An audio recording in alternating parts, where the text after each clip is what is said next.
Bonjour les amis jardiniers, c'est Emmanuel. Je vous fais la présentation de mon petit jardin sur mon balcon le 14 juin. Voilà, on est le 14 juin. Il y a mes petites roses, vous voyez, je vais les couper, les fleurs fanées. Je vous conseille de les couper parce que ça permet à ce que les petites roses d'après, celles qui viennent après, elles grossissent plus. Donc là, je vais les couper. Voilà, je vais les couper. Et j'ai mes gerbéras. Alors mes gerbéras, je coupe les fleurs fanées et elles apparaissent régulièrement, vous voyez. Il y a des petites fleurs qui apparaissent là en bas, vous voyez. Ça monte, celle-là, elle fructifie, elle va fleurir. Voilà, mes petites roses, je coupe les fleurs fanées, regardez, ça réapparaît. Bien sûr, il faut que le vase il reste bien humide. Il faut arroser tous les jours en ce moment, surtout qu'il fait entre 25 et 30. Vous arrosez tous les jours. Pour ceux qui ont des pots, hein, je parle pour ceux qui ont des pots, ça s'évapore énormément, donc il faut arroser tous les jours. Mes hippomées en forme, feuilles en forme de cœur qui s'enroulent partout sur les tuteurs, vous voyez, regardez, ça s'enroule. Les hippomées, voilà, c'est des petites fleurs qui ont des feuilles en trompette, des fleurs en trompette. J'ai remis un tuteur là. J'ai remis un tuteur qui va monter et que je suis sûr ils vont grimper sur le tuteur. Ma gerbera tricolore, celle que j'ai achetée, je crois, ça fait même pas 2 semaines. Une autre gerbera. Ostéospermum. Ostéospermum, je les ai, comme je vous l'avais dit, je les ai divisés en 3. J'en ai mis 2 ici et une autre de l'autre côté. Donc ça a pris 2 petites semaines à s'établir, à se rétablir, et ça commence à refleurir 2 semaines après, vous voyez. Bon, les plantes n'aiment pas qu'on les divise tout de suite, qu'on les divise et qu'on les mette en terre, elles n'aiment pas trop ça, mais elles remettent du temps à refleurir, mais là ça a bien refleuri. Voilà, je les ai laissées tranquilles pendant 2 semaines, ça commence à refleurir de plus belle jusqu'en hiver. Les ostéospermum, voilà, c'est des petites pâquerettes. Mes géraniums, comme d'habitude, je leur mets de l'engrais. Salut! On est samedi, donc samedi 14 juin. Il fait assez chaud. Les géraniums, comme je vous ai dit, c'est une valeur sûre sur le balcon. Vous pouvez en mettre autant que vous voulez, c'est bon pour les abeilles, pour les insectes. Mon persil, voilà. Il y a une petite abeille là qui vient me rendre visite.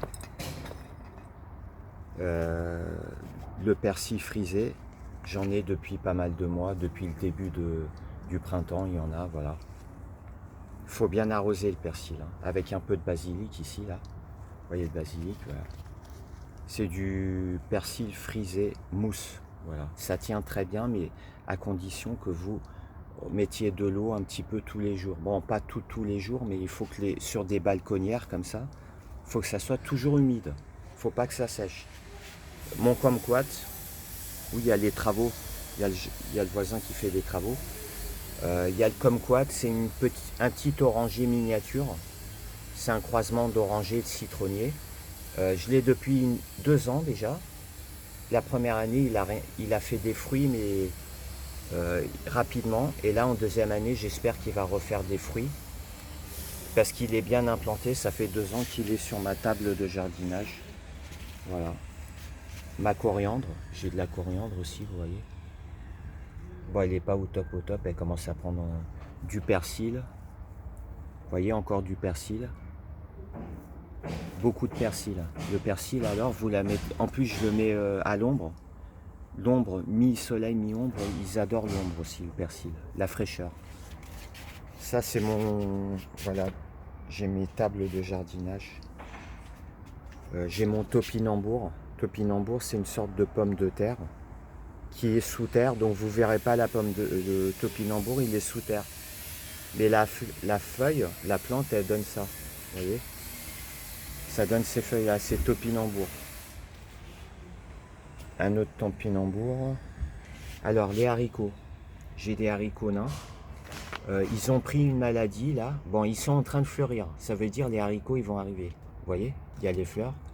Par contre, ils ont pris ils ont des petites moisissures, des petits champignons. Je pense que c'est parce que j'ai arrosé les feuilles. Donc les haricots, n'arrosez pas les feuilles, hein. Ça fait des maladies cryptogamiques. Ça n'empêche pas qu'ils fleurissent, vous voyez. Mais c'est pas bien d'arroser les feuilles. Dans toutes les plantes, il ne faut pas arroser les feuilles. J'ai mon houblon. Houblon, c'est avec ça avec ces fleurs, on se sert pour faire de la bière. Vous voyez, c'est du houblon. Et ce qui est bien, ce qui est intéressant, c'est que ça fait beaucoup de feuilles. Voilà, ça monte jusqu'en haut. Ça monte jusqu'en haut. Mon groseillier à grappe. Bon, ça fait 2 ans. J'espère qu'il va fleurir là cette année. Ça fait 2 ans qu'il est dans un petit pot, un moyen pot. Et j'espère que cette année il va fleurir. Je ne sais pas s'il va fleurir. J'ai jamais essayé de faire fleurir un groseillier, donc cette année j'ai bon espoir. Je vais lui mettre de l'engrais, j'ai bon espoir pour qu'il fleurisse et qu'il fasse des groseilles. Mes pommes de terre, pareil, c'est des pommes de terre, vous voyez. C'est des plants de pommes de terre. Vous voyez pas, les pommes de terre sont à l'intérieur, il faudra que je les arrache. Les pommes de terre, j'ai bien réussi l'année dernière. Je vous ai fait une vidéo sur les pommes de terre. J'en ai eu une dizaine. Pour 2 pots, j'ai eu une dizaine. Mes fraisiers, j'ai eu 2 récoltes et demie. Ils continuent à produire. Bon, je les ai récoltés. Bon, le mieux, c'est d'avoir, vous voyez, il y a des fraises qui arrivent régulièrement. Bon, elles sont déjà très mûres. En ce moment, elles sont petites parce que, bon, faut que j'arrose un peu mieux peut-être. Voilà. Les fraisiers, des ostéospermum, des petites fleurs, des haricots, vous voyez. Ah oui, j'ai aussi les laitues paumées. C'est des laitues paumées, c'est des laitues que j'ai semées en pagaille. Elles sont là. Bon, elles grandissent. Ça fait 2 semaines que je les ai plantées, elles commencent à grandir. Mon yucca, ma petite plante qui est à l'ombre, voilà. Encore du persil, mes roses. Ah oui, je voulais vous montrer aussi mes piments, mes poivrons paprika. Alors les poivrons, ils ont été semés le 1er mai. Voilà, je les ai mis au soleil pour accélérer un peu. Je vais les rempoter sur des grands pots. Mais je suis content, c'est la première année que je plante, que je sème des poivrons paprika. Il y a des tomates bien sûr qui sont en cours. Là, je vais les repiquer dans des pots plus grands. Il y en a beaucoup. Et j'ai mon tomatier qui est énorme. Bon, pour un balcon, c'est pas mal, je trouve.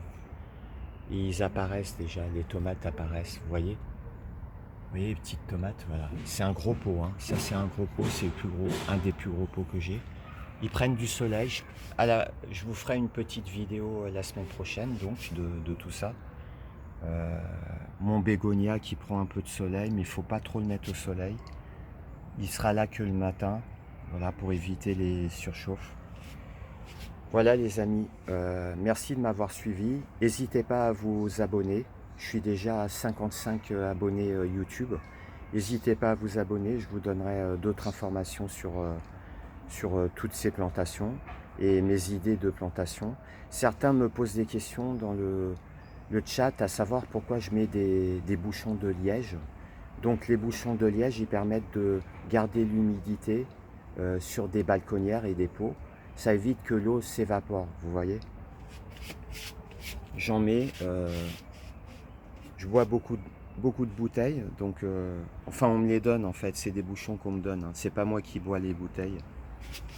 Donc j'ai mes pots qui sont remplis de bouchons de liège, ça garde l'humidité, c'est excellent pour le balcon et pour les petits jardins.